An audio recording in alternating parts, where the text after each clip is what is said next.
Okay, welcome to a peer assessment with Peergrade session. I'm your host for today, Adam Finkelstein. I'm the Associate Director of Learning Environments here at Teaching and Learning Services. Just to let you know, we are recording this session. So if you don't want to be part of the session, just turn off your camera and mic, etc. And of course, all of the things we talk about in our session will be available online. And we will post all of those links in the chat.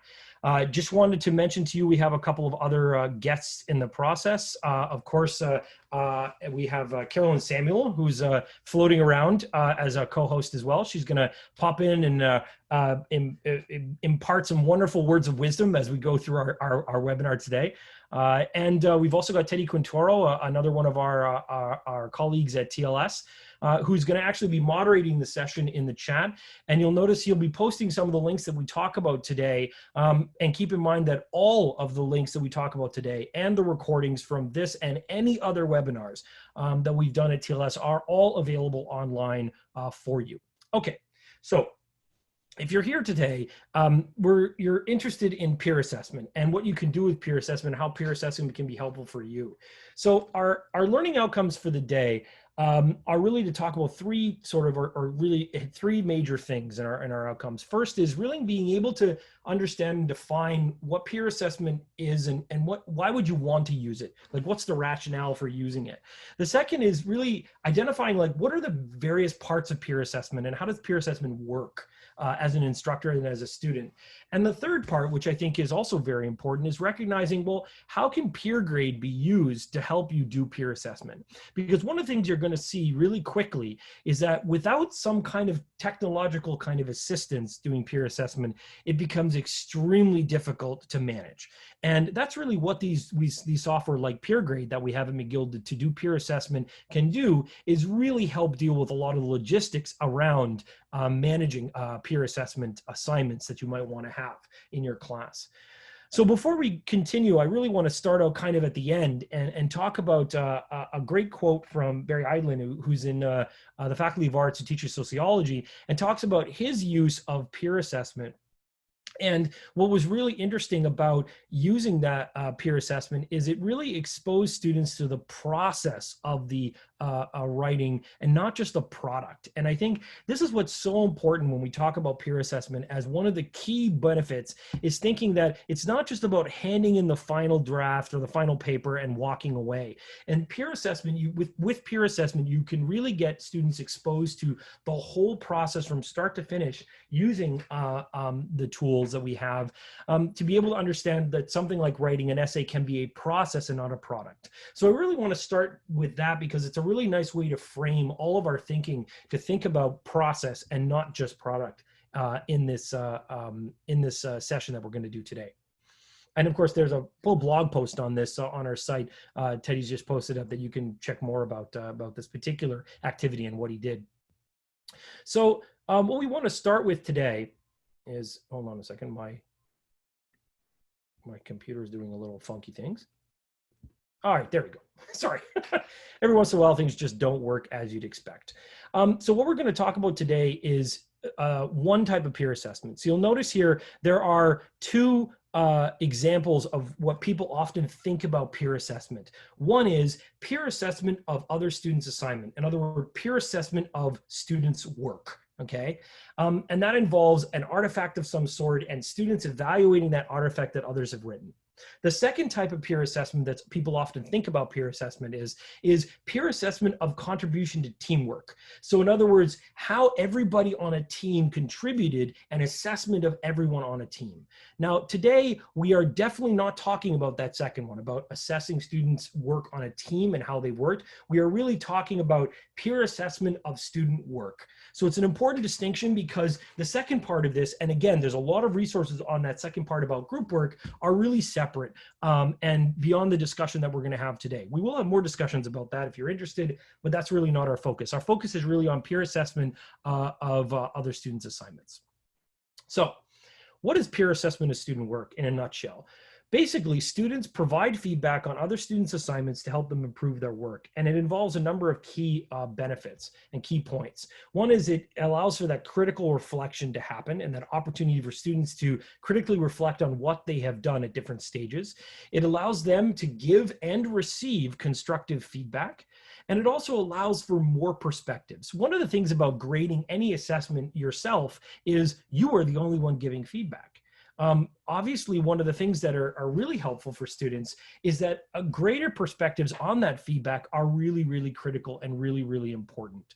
And it's important to think about this as a process where the students are not being you.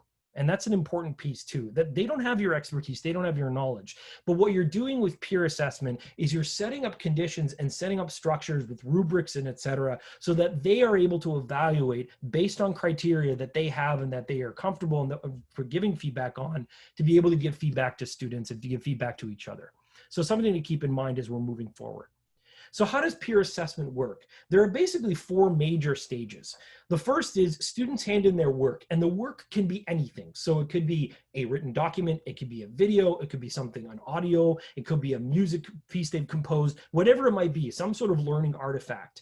They then give anonymous feedback to a certain number of other students. So they get, let's say they hand in their work and they get 3, for example, for sake of a better word, because 3 is actually a great number to work with. They get 3 other assignments from some student they don't know. They'll be able to look at 3 different assignments and they give anonymous feedback on those. Ideally, they have a rubric that they follow and guidelines, and they have an opportunity to practice that so that they're able to give good feedback. They give the third stage, of course, then is after they submit all of that anonymous feedback, they actually get feedback on their feedback that they've done. So it's kind of this like meta level where they're getting feedback on the feedback of how well they did in giving feedback. And then the last part, of course, is that the instructor is you get to do some kind of overview and review of everything. So that's really kind of the peer assessment in a nutshell and what's really important. So let's look at an example of what that might mean. So there's a great blog post on our site by Dr. Claire Trottier, who teaches an Intro to Microbiology course. And what's really interesting about this Intro to Microbiology course is that this course focuses on really taking something like scientific papers, or taking things that are really thought about in a scientific way and rewriting them in a way that they're understandable from the rest of us, people who may not have a background, let's say, in microbiology. And it was really important to Dr. Trottier to look at this as a process, and that, you know, the first time they do this is not going to be the one that they're going to finish with, and that they actually have some opportunity to have other people read what students are taking, let's say, from a scientific work and translating it into a sort of a layman understanding of that. And of course, you'll see more information on that blog here. But what I wanted to point to is to look at some interesting things that she did in breaking up what was worth what when it came to the assignment. So this is an example of what she did with her grade book. And I want to point this out because it's a really important thing to think about before you start your own assignment is, okay, what are the tasks? What percentage of the assignment is it worth? And then the course grade that it corresponds to. So for example, in this case, there were 2 rounds. There was round 1 where a draft of the work was done. The students then shared that for anonymous feedback, and then made revisions, which is round 2, and then got feedback on those revisions as well. So in the first round draft, she decided to make it worth 40% and the revision 60%. So in that draft, she gave 65% for writing the article and 35% for reviewing peers' writing, which is really that part of the peer assessment that's really important. And I think that that's an important piece to think about, is because of the weighting was actually relatively high in the assignment. And she actually worked this out with her students. She did surveys each year to determine, well, how high should this percentage be, as an example. And then the revision, it was the same thing. It was the idea of, you know, 65% for writing the article and then 35% for reviewing. And that assignment percentage breaks down into the course grade total of 25% of the course grade for this whole assignment. And it shows you the individual marks that are there, or the individual percentages that are there. So it's an important thing to think about, is that when you're doing your peer assessment design, is how do you want to break it up? What parts are worth what, and how is it all going to work together when you add everything up? So something I want you to keep in mind as we move forward. So The next, let's talk about, well, what are some of the benefits and challenges of peer assessment? And I think there are some really interesting things from the literature that we want to point out to you. In terms of benefits for students, the first is the support for critical reflection on work. Can't stress this enough. One of the important parts that we know in learning that's really, really important for students to really get to that highest level of learning is being able to reflect on what they've done and be able to be critical about that. So peer assessment really affords and supports that opportunity for critical reflection. Either in not only that, but they actually have to read others, and that actually prompts them to think about their own. They might even do a self-reflection as part of the process that you can work in. So that critical reflection is key all the way through, both of their own work and of others. The second is, of course, they're receiving much more feedback than they ever would if they just had handed the assignment to you. So think about the amount of feedback that they might be receiving. If 3 people are evaluating their work, and you might be actually the 4th that's looking at their assignments as an example, but let's just say it's just the 3. They're getting 3 independent, separate evaluation support and feedback and opportunities for revision from 3 different people as opposed to just 1. So they really have a lot more opportunity to get feedback. And you can think of peer assessment as a multi-stage part of an assignment. So maybe you're just doing peer assessment on the drafts of all of the work that they're doing, and they're handing in the final example just to you, and you're doing that kind of evaluation. If that's the case, that's even more opportunity for feedback. Students are getting feedback on the drafts from each other, and then you're giving them that kind of final feedback as part of the process if you want in that design. The third is, of course, in order for this to work, they need to learn how to give constructive feedback. They can't just say bad, good, nah, this was lousy. They have to give rationale. They have to justify their actions, because also remember, there's feedback on their feedback that's part of this process. So that if they want to make sure that the other students aren't going to slam them about the feedback they're giving, they've got to be able to give good constructive feedback. And that's something that takes practice and something they need to think about. The third is, of course, they need to develop assessment skills. And this is a critical part of the process where you can train them in the things that you need to look for when you're evaluating a newspaper article, as an example. And that rubric or guideline that you're giving them allows them to develop assessment skills and critical reflection all in the process to be able to do the kind of assessment that you want them to do. In addition, it's also a lot more like what you would do in the discipline. So in our own disciplines, peer review is one of the key tenets of the design around academic work. And not just academic work. If you are in business or if you're in a company, you're going to get peer feedback from others. So that idea of giving and receiving constructive feedback and being able to develop good assessment skills are critical to any kind of job that our students are going to do, or any kind of activity that they're going to pursue within their own careers. And that last part is really that reflecting on and adopting discipline-specific practices. So that peer assessment process, that peer evaluation process does match with most of the disciplines that we are in terms of giving feedback. Second, benefits to instructors. Big benefit, it focuses on process and authentic work. So instead of focusing on just the final thing where the students have written the paper the night before, handed it in, they're done, they don't have to think about it anymore, it really forces things to break up into pieces. If you've got a multi-stage assignment where there are peer assessment stages all the way through, students have to focus on the process, they have to break it up, they have to maybe create an outline, then they might have to do a draft, then they might have to do a second draft, and you're forcing them to follow that process and focus on that process in an authentic way. The second is it allows you to gain insight on students' misconceptions. When students are evaluating each other's work in the process, you can see some of those misconceptions really early on before you get to the end part of that assessment, which is really critical. The third is being able to provide students with diverse feedback. Again, that opportunity for more feedback is going to give more perspectives and more opportunities to improve. And the last I want to say is reduce assessment workload. And I have a big sort of caveat here because not necessarily. One of the things I see that's just horrible is you see a lot of these online companies that are talking about peer assessment as, hey, come on, sign up for peer assessment. You won't have to do any more work. You students do all the grading. Like, that's not what peer assessment is about. What peer assessment does is it does change the workload. What it does do is it actually front loads most of the work. So what happens is that you do have to do a lot more, design in advance and structure in advance. But then when you're running the whole process, it's actually a little bit less work in that time.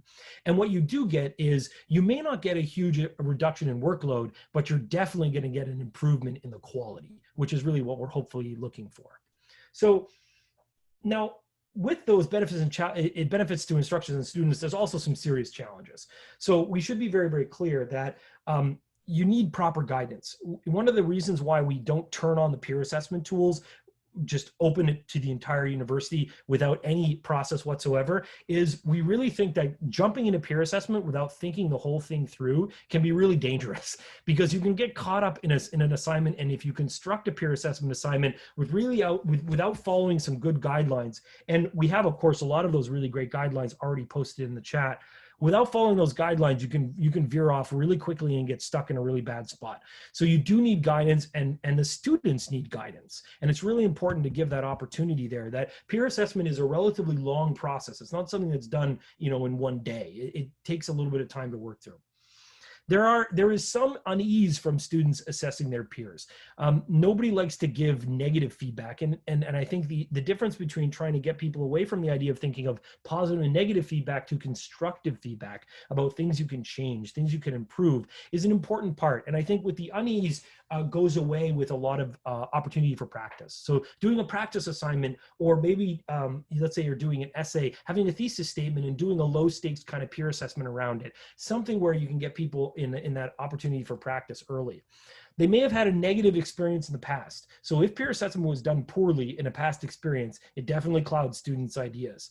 It could be potentially time consuming if you're not careful with how you structure things. It can get, students can go give a lot more feedback than they need to, or they're not sure how much work they're supposed to do, et cetera. And the last part is the other piece that goes with that, is that you and the students may be unaware of the level of work involved. Giving feedback takes time. And so this is not to be entered into lightly, and something you just have to think through and plan through in that process. So the last part of our session today is talking about, okay, so you've got the idea of peer feedback, peer assessment, and it's really something you want to try. You know about the stages. What can we do to support you doing that? Because if you, for example, have to figure out, how am I going to split students into groups and have them do all this anonymously? Like, how am I going to manage this? Well, that's what Peergrade is for. And that's what we've got this tool to help you approach that. So there's a couple of different options I want to talk about here. And the type of assignment, the feedback, the review process, the timing and languages involved, and weighing and grading in the process. So our first one is the type of assignment. So when you look at types of assignments that you can do, and what's really great about Peergrade is that you can essentially upload any kind of artifact that students are creating: an essay outline, a written report, a reflection on reading, a presentation video that they've done, visuals that they might have had in that process. And what that's great is that Peergrade supports lots and lots of different file formats, so you have a lot of flexibility for the types of things that you're going to ask your students to do. The second thing I want to talk about is the types of feedback that you have. So you have three basic different options in terms of types of feedback that Peergrade can do.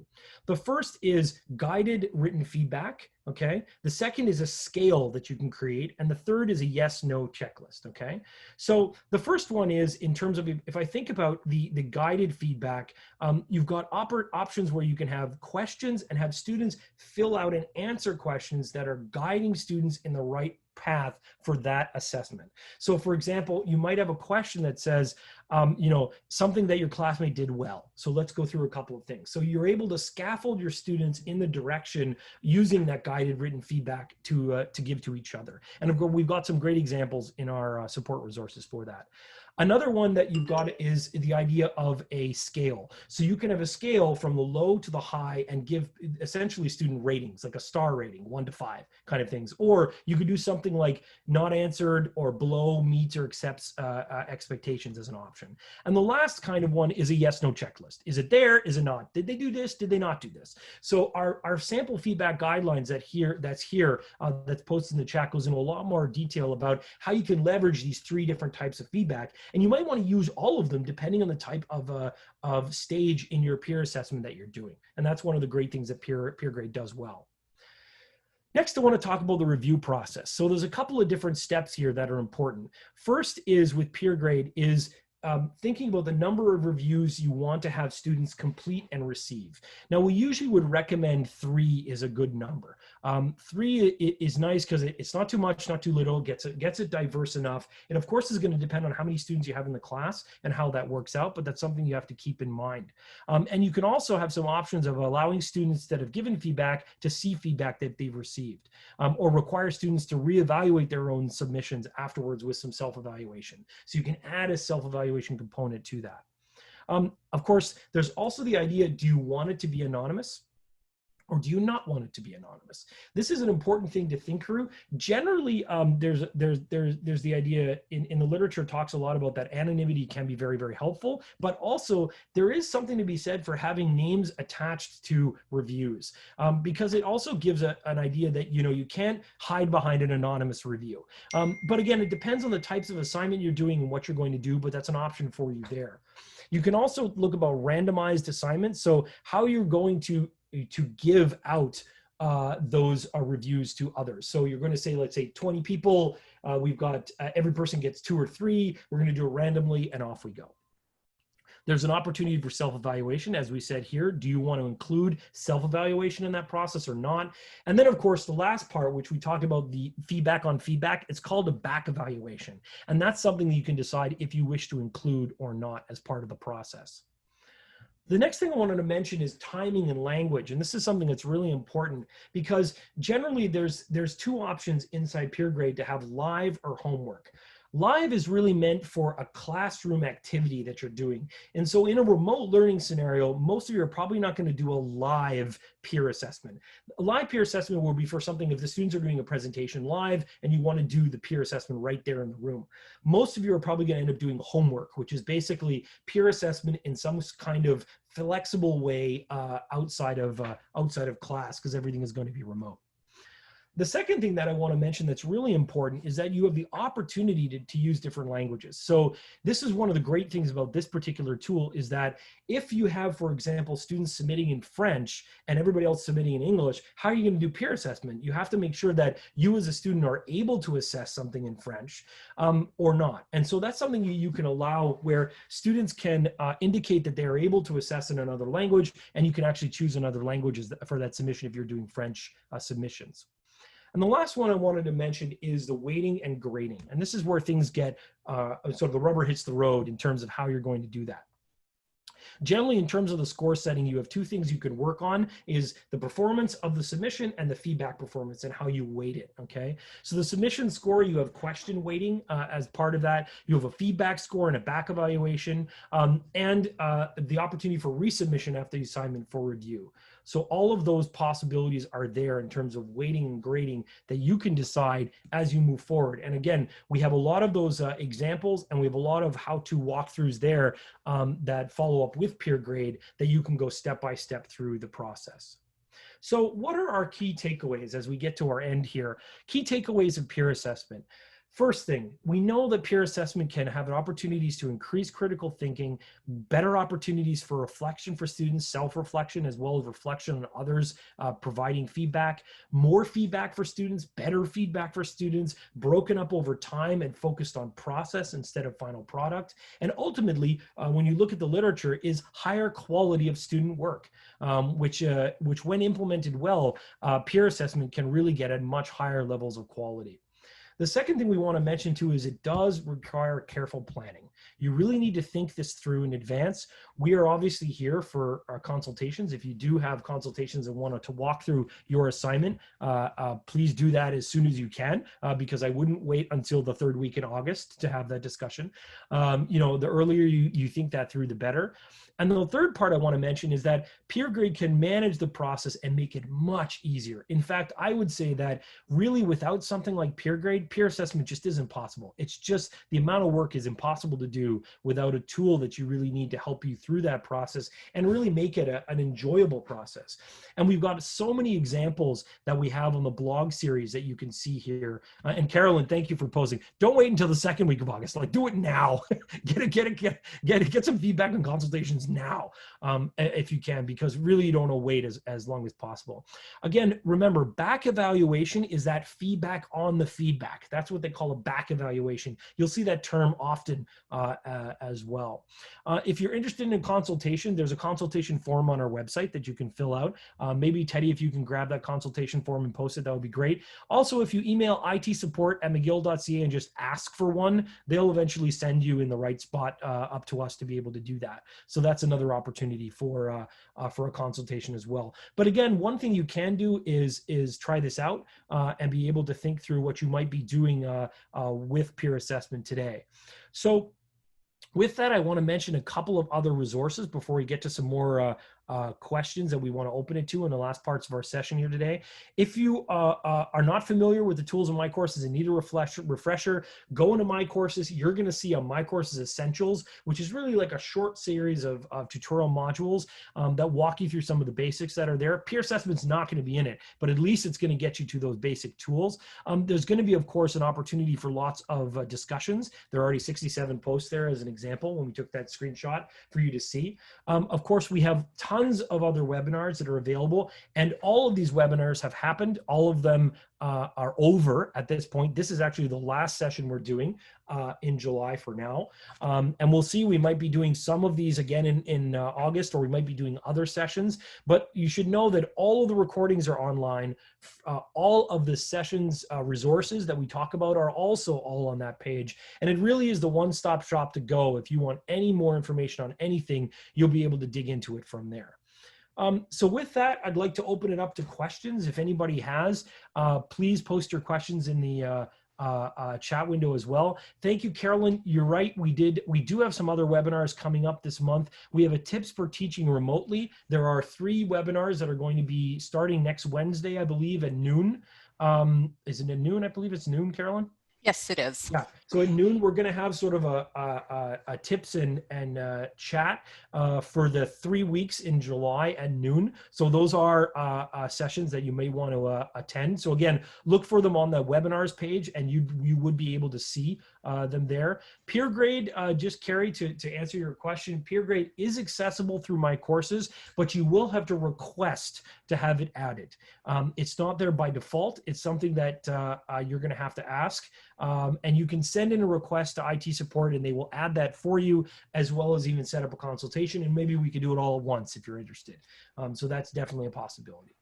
So other questions, or actually, Carolyn, are there any things that you'd like to add that we didn't cover, or any other wonderful sort of nuggets of wisdom you'd like to add? I do want to reiterate our blog series that Carolyn has put together. Like, it's astounding. I mean, you really should take a look at that blog series. There's amazing stuff there. It's well worth the read through a number of those posts that can really help you through the thinking process. Okay, so I'll just say right there that I didn't put that together alone. So that's been a joint effort with my colleague, Jenny Ferris, who is also listening in on this webinar today. So that's been a project we've worked on for a few years, and we're delighted to see that those resources are being used, they're getting out there, and that people are accessing them.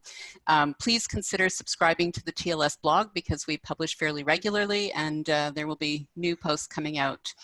I did want to comment actually on just the terminology. So you've talked about peer assessment, peer evaluation, peer review, yeah, peer feedback. TLS typically uses the term peer assessment to encompass all of that. And I think one important distinction that we want to make, even when we're talking about peer assessment or peer evaluation, we are not necessarily always referring to grading. Yeah. So grading might be part of a peer assessment activity, but it is not always part of a peer assessment activity. And if you do have your students engage in peer assessment and there is a grade involved, it's recommended that this assignment be low stakes, that there not be a high percentage assigned to any task where students are actually assigning a grade to one another. Yeah, that's a great point. And I think that's one of the great opportunities, is that if you don't do grading, and for example, if you break up your assignment into a multi-stage and you want to do peer assessment for part of that beginning drafting, let's say maybe the thesis statement and annotated bibliography or first draft, those don't have to be graded. And I think that's a great example where those can actually just be rounds of feedback that students are giving and opportunities to improvement. And you could actually do the grading as part of the final submission to you, if you like. But that's absolutely a great point. point that grading, in fact, actually, it's a good thing to think that grading and assessment are not synonymous. They are always separate entities, and something to think about, that you can always do assessments without necessarily grading something. So that's a really good point. That's a really good point, Caroline. Okay, other questions? We've seemed to have attacked a bunch of them there. Are there any other things that may have drifted through the chat, or anything else that people want to ask in the last minute or two of our session? Glad people found it informative and helpful. That's great. Again, don't forget to connect with the recordings that will be available. Again, it takes us about a day or two for probably by tomorrow, for the recording for this session to be there, but you'll actually see the last Peergrade session you'll see on there as well. So Okay. Adam, I think Yeah. I can add something else actually. Sure. You've talked about implementing Peergrade to facilitate the peer review or peer assessment process. In very small classes, it might not be necessary to use Peergrade. And in fact, in some of my smaller classes, I've simply used my courses, and I've assigned students to groups in my courses, groups of 3, because I agree with you, 3 seems to be a very good number for peer feedback. And students have exchanged their work in my courses in groups and given each other feedback. Now, admittedly, it was not anonymous, but for the learning outcomes associated with this task, anonymity was not necessary. But sometimes peer assessment can happen very simply in a small group in my courses. Yeah. Could you, one thing, there's a question about small. What do you mean by small in terms of classes you used to teach? Yeah, that's a good question. So I've done it with classes, I'd say 30 students and fewer. And there is actually a blog post about this. So if you go to the link that I think it was Teddy put in the chat earlier, it gives you a whole list of blog posts on the topic of peer assessment. And there's one where I talk about how I've implemented it in my classes. Yeah, and that's a good point too. In that one of the things that things like Peergrade does do is that, you know, so many of the great strategies we might do with 20 students don't work with 200. But when you have something like Peergrade helping you out, you can really do peer assessment at that kind of level. And in fact, actually, there's a great example of an anatomy course where they have well over 300 students doing peer assessment as part of that process. So, and in fact, actually higher than that, we've got examples up to 400 of students using something like Peergrade to really help do peer assessment in a large class as well. Great. Well, again, thank you for all of these wonderful comments, and thank you for engaging this afternoon. Again, any other questions, don't hesitate to send them to us. Other than that, I guess we will end our session for today, and we'll be able to hopefully catch you at the next session. So again, thank you very much for all of the attendance and the comments, and have a great afternoon. Thanks, everybody. Bye-bye.